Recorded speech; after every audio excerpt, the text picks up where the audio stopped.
언뜻 보면 나에겐 해당 안 되는 것처럼 보이지만 다음 소개할 규제들로 인해 꽤 많은 사람들이 피해를 보게 됐습니다. 실제 사례를 통해 자세히 살펴보겠습니다. 먼저 오늘 설명할 내용을 간단히 요약해보면 1주택자 수도권 전세대출 상한이 2억으로 고정됐다는 것입니다. 주택을 소유하고 있는 분들 중 이사를 고민하신다면 반드시 확인해야 할 부분이죠. 또 규제지역 LTV 40% 강화입니다. 규제지역일수록 대출 한도가 적으니 계약 전 반드시 한도를 검토하세요. 그리고 매매 임대사업자 주담대 0%입니다. 만약 꼬마 빌딩을 매수할 계획이 있으시다면 주택 비율 체크는 필수입니다. 그리고 무주택자도 반드시 확인해야 할 내용이 있는데요. 오늘 영상 꼭 끝까지 시청해주세요. 자, 6월과 9월 부동산 정책 발표 이후 또 다른 규제 정책이 예고되고 있습니다. 기존에 시행된 정책들이 초강력 규제였음에도 그보다 더 강력한 규제가 나올 거란 예측도 있는데요. 현재 서울 아파트 가격이 여전히 불안정하게 오르내리고 평범한 서민들 사이에서 집 사는 게 꿈이 됐어 라는 한탄이 쏟아지고 있어요. 정부는 2030년까지 수도권에 135만 호를 공급하겠다고 했지만 그 공급이 현실화되기 전에 우리 같은 평범한 사람들이 먼저 위기에 몰릴 수 있습니다.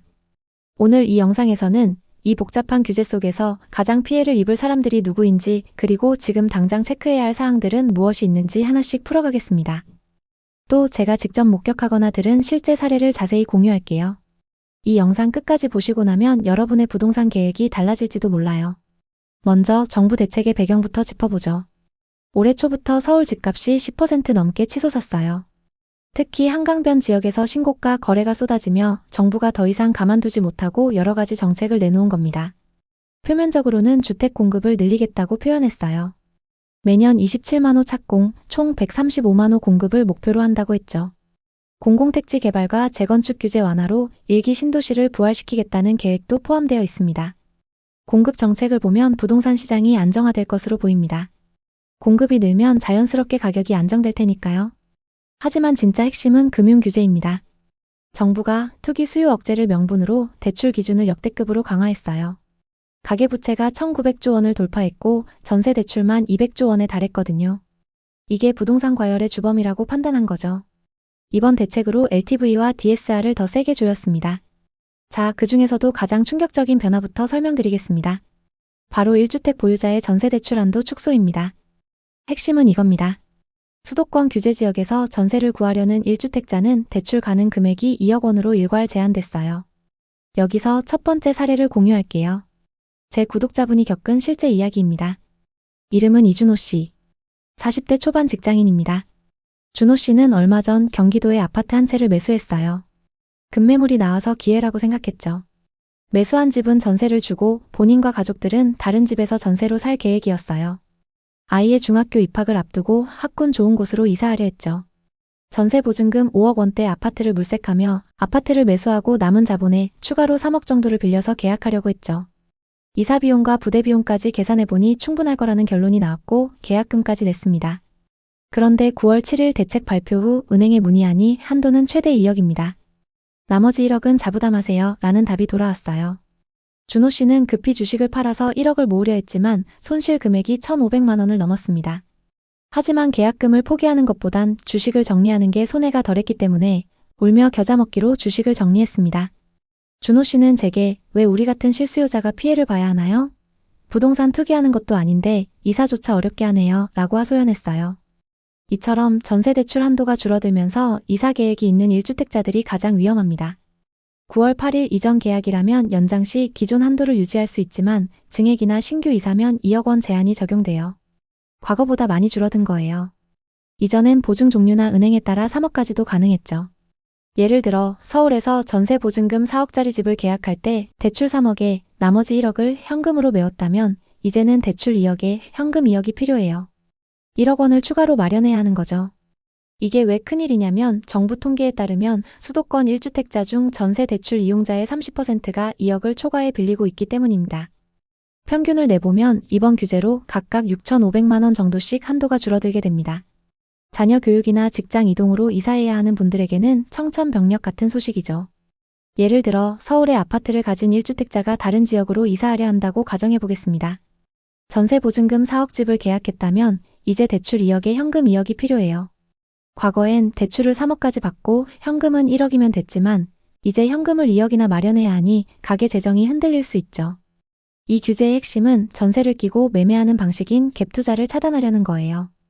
정부는 1주택자들이 자기 집을 세놓고 다른 집에 전세로 거주하면서 상급지로 갈아타는 것을 문제로 봅니다. 자료에 따르면 전세 대출이 2025년 200조 원에 달하며 전세 가격 20% 상승, 매매 가격 15% 상승을 부추겼다고 합니다. 그래서 정부가 빚으로 부동산 사는 시대는 끝났다고 선언한 거죠. 이해하셨죠? 이제 두 번째 주요 변화로 넘어가겠습니다. 규제 지역 LTV가 50%에서 40%로 낮아졌어요. 집값 대비 빌릴 수 있는 비율이 10%포인트 줄어든 거예요. 예를 들어 규제 지역의 12억 아파트를 사려면 과거엔 6억 대출에 6억 현금으로 가능했지만 이제 4억 8천만 원 대출에 7억 2천만 원 현금이 필요해요. 1억 2천만 원이 더 들어가는 거죠. 생애 최초 주택 구매자도 예외 없어요. 생애 최초는 LTV가 80%에서 70%로 줄었고 6개월 내 입주 의무가 붙었어요. 왜냐하면 똘똘한 한 채 쏠림으로 고가 주택 가격이 과열됐기 때문이에요. 정부는 이걸로 투기 수요를 차단하려 해요. 더 강력한 건 수도권 규제 지역에서 매매 사업자와 임대 사업자의 주택 담보 대출이 완전히 금지됐어요. LTV 0%입니다. 기존 사업자도 9월 8일부터 적용됐어요. 이는 개인 대출을 피하려 사업자 명의로 돈을 빌리던 우회 대출을 막은 조치예요. 상가하고 주택이 섞인 건물도 주택 비중 50% 초과면 담보대출 제한을 받습니다. 건축물 대장을 반드시 확인하세요. 김미경 씨는 50대 중반 임대사업자입니다. 미경 씨는 상반기에 경기 성남 분당에 상가주택을 추가로 매입해 사업을 키우려 했어요. 대출 한도 조회까지 마쳤고 보유한 현금으로 매입이 가능하다는 계산이 나왔습니다. 중개인과 협의까지 마쳤죠. 그런데 9월 7일 대책이 시행됐고 사업자 주담대 0% 소식을 듣고 충격받았어요. 은행에서 사업자도 대출 안 됩니다. 라고 했고 미경 씨는 거래를 포기해야 할 판입니다. 미경 씨는 임대업이 노후 대비였는데 이제는 다 막아서 할 수 있는 게 없네요. 정부가 사업자를 투기꾼 취급하네요. 라며 속상해했어요. 이처럼 사업 확대를 꿈꾸는 임대업자들이 위태롭습니다. 이제 더 깊이 들어가 보죠. 앞으로 주목할 또 다른 점은 투기 과열지구 재지정 움직임이에요. 서울 마포구, 성동구 등이 거론되고 있습니다. 이 지역들이 규제 지역으로 지정되면 대출이 더 엄격히 적용돼요. 게다가 전세대출 보증 비율도 줄었어요. 보증 심사도 강화돼 소유권 이전 조건 대출은 금지됐습니다. 이건 다주택자뿐만 아니라 무주택자에게도 큰 타격이에요. 물론 이미 주택이 있는 사람이 더 심한 규제를 받습니다. 추가로 주택을 사려면 LTV 0%이고 6개월 내 기존 주택을 매각 안 하면 대출이 회수돼요. 정부는 담보대출은 물론 전세대출도 상승을 부추긴다고 봅니다. 그래서 하반기에 DSR을 전세대출과 정책대출까지 확대할 계획이에요. 소득 대비 상환 능력을 따지는데 대출액이 최대 30%까지 줄어들 수 있습니다. 퇴직자나 주부처럼 소득 증빙이 어려운 분들이 가장 큰 피해를 볼 거예요. 박성준 씨는 30대 후반 IT 업계 종사자예요. 성준 씨는 서울에 새 아파트를 분양받았습니다.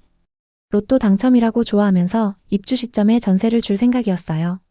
하지만 최근 정부의 규제로 전세를 주면서 새 아파트를 소유하는 방법이 차단됐습니다.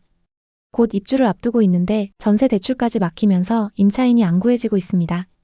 성준 씨는 당연히 전세를 줄 생각으로 분양받은 건데 저 이제 어떡하죠? 라며 걱정하고 있습니다.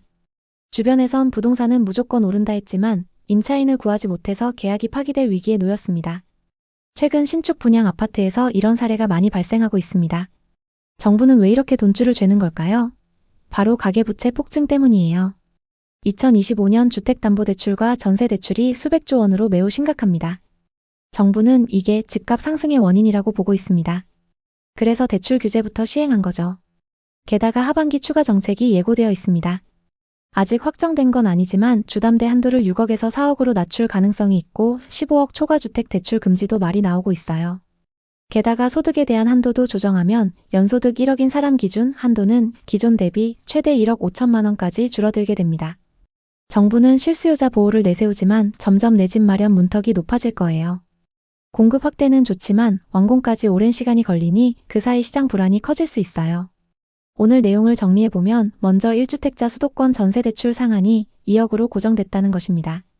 주택을 소유하고 있는 분들 중 이사를 고민하신다면 반드시 확인해야 할 부분이죠. 또 규제지역 LTV 40% 강화입니다. 규제지역일수록 대출 한도가 적으니 계약 전 반드시 한도를 검토하세요.